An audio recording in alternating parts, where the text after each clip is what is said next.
దానికి గంజి కేంద్రాలు పెట్టి కమ్యూనిస్ట్ పార్టీలు వాళ్ళు వచ్చేది కొంత అడావుడు చేసి ప్రజలకు కొంత గంజి పోసే ప్రయత్నం. చివరి గంజి కేంద్రాలు పెట్టే స్థాయికి దిగజారిపోయింది పాలమూరు. కృష్ణా నది 300 కిలోమీటర్లు పారే జిల్లాలో చాలా దారుణం పోయింది. లివ్వ అంటే కేటాయింపులు ఉన్నాయి, పత ఉంది, కార్ఖానా ఉంది, అప్పర్ కృష్ణా పేరుంది, తుంగభద్ర కాలువ పేరుంది, రకరకాల భీమా ప్రాజెక్టు పేరుంది, అన్నీ ఉంటాయి కానీ రాదు. చూడడానికి మళ్ళీ ముఖ్యమంత్రి దత్తతలో ఉంటుంది కానీ రాదు, ఏమీ రాలే. ఇంకా అందంగా ఈ ప్రాజెక్టులను నేను కూడా అప్పుడు తెలుగుదేశం పార్టీలో పనిచేసిన కదా, ఈ ప్రాజెక్టులకు పెండింగ్ ప్రాజెక్టులను పేరు పెట్టారు, ఒక టైటిల్ గొప్పతనంలాగా. పెండింగ్ ప్రాజెక్టుల జాబితాలో వాటిని తోసేసి పాలమూరున ఆ గతికి తెచ్చిండ్రు. సరే రాష్ట్రం వచ్చింది. వచ్చిన తర్వాత జరిగింది ఏంది, టోటల్గా మేము సమీక్ష చేసుకున్నాం. గోదావరి ఏంది, గొంగడ ఏంది, కృష్ణ అయింది, మనకు రావాల్సిన వాటా అయింది, దగా జరిగింది ఎక్కడ, ఎట్లా సరిదిద్దాలా, ఎట్లా మన ప్రయాణం ముందుకు పోవాలా, ఏం జరగాలి అని ఆలోచన చేసినాం. చాలా తీవ్రమైనటువంటి మదన పడ్డాం. టాప్ ప్రయారిటీలో ఈ జిల్లా ఆదుకోవాలి మనం. అత్యంత భయంకరమైన కరువు ఉంది ఇక్కడ, కొంచెం లైన్లో పెట్టుకోవాలి. ఇప్పుడు మన సొంత రాష్ట్రం కాబట్టి మనకు ఆ ఇబ్బందులు ఉన్నాయని చెప్పి మా ప్రస్థానం ప్రారంభించాం. మొట్టమొదలు యుద్ధ ప్రాతిపదికన ఏవైతే పెండింగ్ ప్రాజెక్టులను పెట్టినరో వాటిని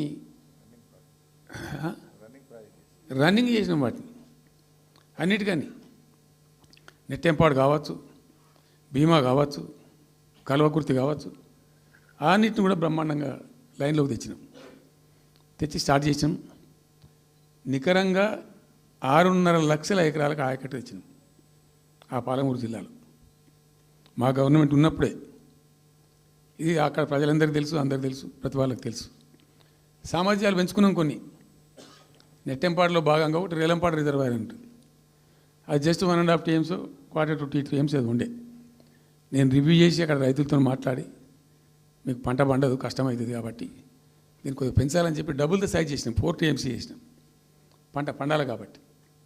అట్లా రకరకాల చర్యలు తీసుకొని దాని ద్వారా ఆ కల్వకుర్తి లిఫ్ట్ ఇరిగేషన్ ద్వారా, ఈ నెట్టెంపాడు ద్వారా, భీమా ద్వారా, భీమా phase 1 phase 2 ద్వారా అన్నీ కలిపి 6.5 లక్షల ఎకరాలకు. వాస్తవం చెప్పానంటే ఎంత దుఃఖభాజనం అంటే, ఎంత బాధాకరం అంటే,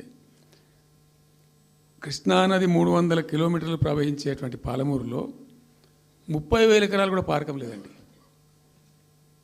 RDS అన్నీ కలిపి లేదు, అసలు రావు, నీళ్ళు రావు, కాలువ లేదు, పొలం లేదు, ఏం లేదు. అందుకే అది వలసల జిల్లా అని పేరు ఎందుకు వచ్చింది పాలమూరుకు? ఎందుకు వలస పోతారు ప్రజలు? ఎంత కంపల్సరీ ఉంటే పోతారు, ఎంత దుఃఖం ఉంటే పోతారు, ఎంత బాధ ఉంటే పోతారు. ఆ విధంగా ఒక 6.5 లక్షల ఎకరాలు దానికి తెచ్చినాం. మిషన్ కాకతీయలో కొద్దిగా ప్రయారిటీ పెట్టి, భౌగోళికంగా బాగా విశాలంగా ఉండే జిల్లా కాబట్టి ఇప్పుడు కొత్త జిల్లాలు చేసుకున్నాం, కానీ ఆ రోజు అది పెద్ద జిల్లా. దానికి మిషన్ కాకతీయలో టాప్ ప్రయారిటీ ఇచ్చి మైనర్ ఇరిగేషన్ చెరువులు మొత్తాన్ని పోయినాయి ఇక అమ్ముకున్నారు, అబాండనైనాయి. మిగిలిన వాటిని కొన్ని సామర్థ్యాలు పెంచి ఒక పద్ధతికి తెచ్చినాం. అదో 1,20,000, 1,50,000 ఎకరాలకు అది దోహదపడ్డది. చెక్ డ్యాములు కూడా కట్టుకున్నాం. చాలా వాగుల మీద 100 కొద్ది చెక్ డ్యాములు కట్టినాం. ఇవన్నీ కూడా మీ కళ్ళ ముందే జరిగినాయి, మీ అందరికీ కూడా తెలుసు. ఈ RDS కెనాల్కి మోసం జరిగింది కాబట్టి మధ్యలో తుంగభద్ర మీద పెట్టి తుమ్మిల లిఫ్ట్ కూడా తెప్పించి తుమ్మిల లిఫ్ట్ కూడా పూర్తి చేసినాం. ఏది RDS ద్వారా కోల్పోయిన ఆయకట్టును రిస్టోర్ చేయడానికి తుమ్మిల లిఫ్ట్ కూడా స్టార్ట్ చేసినాం, నీళ్ళు పోపించినాం, బ్రహ్మాండంగా ఆయకట్టు అంతా పార్పించినాం. ఇట్లా అనేక రకాల చర్యలు అవి తీసుకొని ఒక 6.5 లక్షల ఎకరాలకేమో నెట్ ఆయకట్టు వచ్చింది. ఇండైరెక్ట్ ఆయకట్టేమో భూగర్భ జలాలు పెంచడానికి కట్టిన చెక్ డ్యాములు, మైనర్ ఇరిగేషన్ బాగు చేయడం, దాని ద్వారా కూడా 1,50,000 ఎకరాలకు వచ్చింది. ఆ తదనంతరం మరి మనం ఎట్లా ముందుకోవాలా, ఏం చేద్దామని చెప్పి ఈ రంగారెడ్డి జిల్లా కూడా వాళ్ళు పాపం కృష్ణా బేసినే, ప్రతి డ్రాప్ రంగారెడ్డిలో పడే ప్రతి వర్షం చుక్క కృష్ణానదికి పోతుంది, ఇంకెక్కడికి పోదు. నల్లగొండ జిల్లాలో కురిసే ప్రతి వర్షం చుక్క కూడా కృష్ణానదికి పోతుంది. 100% ఈ 3 జిల్లాలు కూడా నల్లగొండ, రంగారెడ్డి, పాలమూరు ఇవి 100% కృష్ణ బేసిన్లో ఉన్నాయి. మనము ఏదైతే మనకు కేటాయించిండ్రో ప్రాజెక్ట్ వైజ్నో ఇంకోటనో కంబైన్డ్ స్టేట్ ఉన్నప్పుడు జరిగినటువంటి మోసం నుంచి బయటికి రావాలంటే మనం రాష్ట్రం ఏర్పడ్డ తర్వాత కొట్టాడాలి, మన వాటా మనం సాధించాలి. రివిజన్ కృష్ణా జలాల యొక్క పునఃపంపిణీ మీద ట్రిబ్యునల్ వేయించుకోవాలి, రివిజన్ పెట్టియాలి అని ఒక స్ట్రాటజీ పెట్టి దాన్ని కొట్లాను. సరే, ఇందాక నేను చెప్పినట్టు దేవుని దయ వల్ల తెలంగాణ రాష్ట్రం వచ్చింది. ఈ ప్రాజెక్టు కంప్లీట్ చేస్తూనే పాలమూరు రంగారెడ్డి ఎత్తిపోతల పథకానికి శ్రీకారం చుట్టాం. యాక్చువల్ ఫ్యాక్ట్ ఏంది, పాలమూరు రంగారెడ్డికి మేము ఆ రోజు మనసులో ఇంటర్నల్గా మాట్లాడుకొని డిపార్ట్మెంట్ కావచ్చు, క్యాబినెట్ కావచ్చు, విదిన్ ద పార్టీ కావచ్చు, ఆ జిల్లాల నాయకులతో కావచ్చు, మా స్ట్రాటజీ ఏంది, పాలమూరు రంగారెడ్డి ఎత్తిపోతల పథకానికి 170 టీఎంసీలు తీసుకోవాలి. This was the strategy of BRS government. ఎట్లా, ఎక్కడి నుంచి తీసుకోవాలా, అనేక ఆంక్షలు, మాటలు బట్టి డైలాగులు, ఏపీ నుంచి వచ్చే వ్యతిరేకత, ఇవన్నీ దృష్టిలో పెట్టుకొని ఏం చేసినాం, నికరంగా లెక్కలు తెప్పించినాం.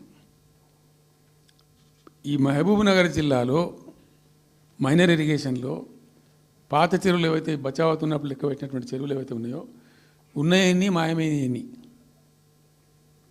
వాటి సామర్థ్యం ఆ రోజు ఎంత, ఇవాళ నెట్ సామర్థ్యం ఎంత అని లెక్కలు తీసి కేంద్రానికి సమర్పించి ఒక 45 టీఎంసీ రెండు దానికి కేటాయించింది. ఆ రోజు మేము ఎంత అంటే 90.81 టీఎంసీ, 90.81 పాలమూరు రంగారెడ్డికి మేము కేటాయించింది ఆ రోజుకు. అయితే 170 ఎట్లా అంటే మరి మాకు ఇంకా వాటా వస్తుంది కదా, ట్రిబ్యునల్ వచ్చిన తర్వాత మాకు వాటా వస్తే దానిలో తీసుకున్న నీళ్ళని కూడా దీనికే మనం అటాచ్ చేసుకుంటామని చెప్పి 91 పాయింట్ తీసుకున్నాం. ఎట్లా తీసుకున్నాము, బచావత్ ట్రిబ్యునల్లోనే ఒక తీర్పు చాలా స్పష్టంగా ఉన్నది, డెసిషన్ అది, ట్రిబ్యునల్ యొక్క నిర్ణయం ఏంటిది, ఆంధ్ర వాళ్ళు మొదటి నుంచి కూడా మేము కొంత గోదావరి నీళ్లు కృష్ణా డెల్టాకి తెచ్చుకుంటాం, నాగార్జున ఆయకట్టుకు తెచ్చుకుంటాం, మరో దాన్ని తెచ్చుకుంటాం అనే పద్ధతులు మొదలుపెట్టి తెచ్చుకున్నారు. దాంట్లో భాగంగా 80 టీఎంసీలు వాళ్ళు తీసుకుంటున్నారు. ఇది పోలవరం కట్టి ఆ కెనాల్ అప్పుడు వైఎస్ రాజశేఖర్ తవ్విండు కదా, పట్టిసీమ లిఫ్ట్ పెట్టిండ్రు, ఇనీషియల్ లిఫ్ట్ పెట్టిండ్రు, తర్వాత ఇప్పుడు కెనాల్ అయింది. సో దాన్ని 80 టీఎంసీలు వాళ్ళు వాడుకుంటున్నారు, ఎక్కువనే వాడుకుంటున్నారు. సో వాళ్ళు డిపిఆర్లో సబ్మిట్ చేసినారు చాలా క్లియర్గా స్పష్టంగా, ఏమని 80 టీఎంసీలు